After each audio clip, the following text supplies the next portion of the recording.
কুমড়া শাকের এই রেসিপিটা যদি গরম ভাতের সাথে থাকে, বিশ্বাস করেন অন্য কোনো রেসিপির প্রয়োজন হবে না। এই একটা শাক দিয়েই ১ প্লেট ভাত আপনি খেয়ে নিতে পারবেন। অনেকে আছেন কুমড়া শাক পছন্দ করেন না। এভাবে রান্না করলে একদম সবাই পছন্দ করবে। চলুন তাহলে রেসিপি শুরু করি। কুমড়া শাকগুলোকে আমি কেটে ধুয়ে পরিষ্কার করে পানি ঝরিয়ে নিয়েছি। সাথে আমি ৩ টার মতো আলু দিয়েছি। শাক যদি বেশি হয় আলুটা একটু বেশি করে দিবেন, শাক যদি কম হয় আলুটা একটু কমিয়ে দিবেন। বা যেকোনো শাক সবাই রান্না করতে পারে, বাট আমি যেভাবে রান্না করি অনেক বেশি মজা হয় আমার হাতের শাক রান্না।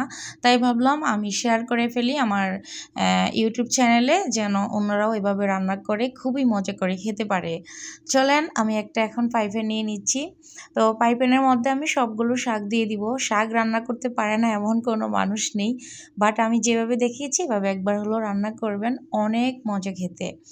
দিয়ে দিলাম আমি পরিমাণ মতো লবণ।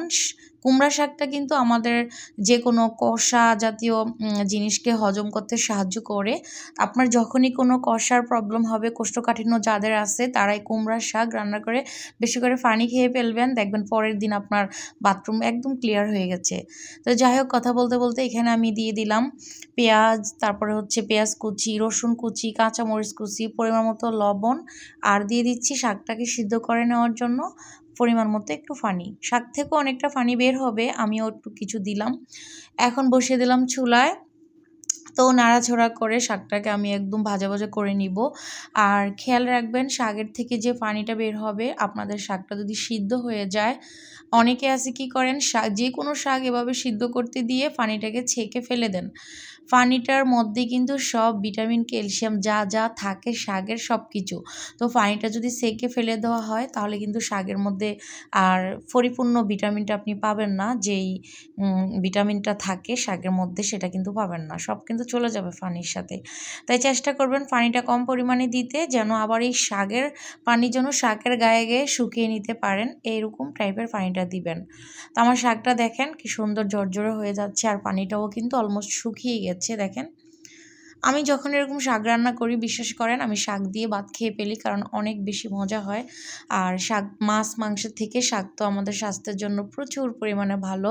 মাছ মাংস কমিয়ে এই গরমে শাক যত বেশি খাবেন ততই আপনার স্বাস্থ্যের জন্য খুবই উপকার পাবেন। গরমকালে যত বেশি শাক খাবেন তত আপনার স্বাস্থ্য ভালো থাকবে।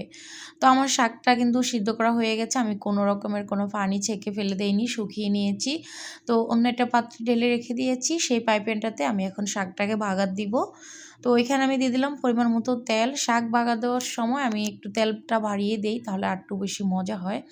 তো ২-১ টা কাঁচামরিচ, রসুন কুচি, পেঁয়াজ কুচি দিয়ে আর কয়েকটা শুকনা মরিচ দিয়ে আমি শাকটাকে বাগার দিব।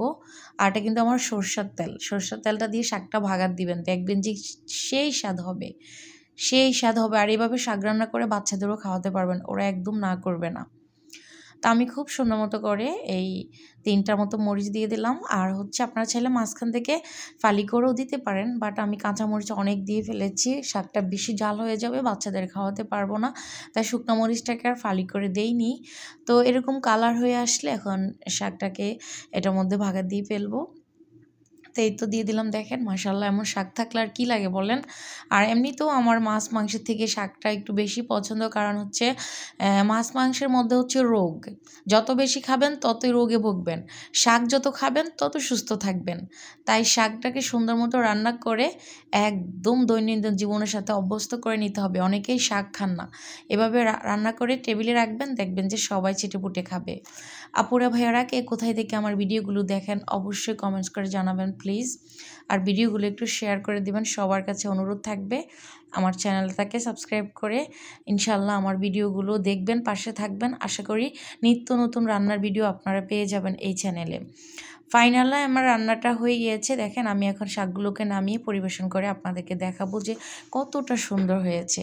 তো এভাবে অবশ্যই রান্না করে খাবেন, খুবই মজা হবে। শাক যত খাবেন তত বেশি সুস্থ থাকবেন ইনশাআল্লাহ। আমার জন্য দোয়া করবেন।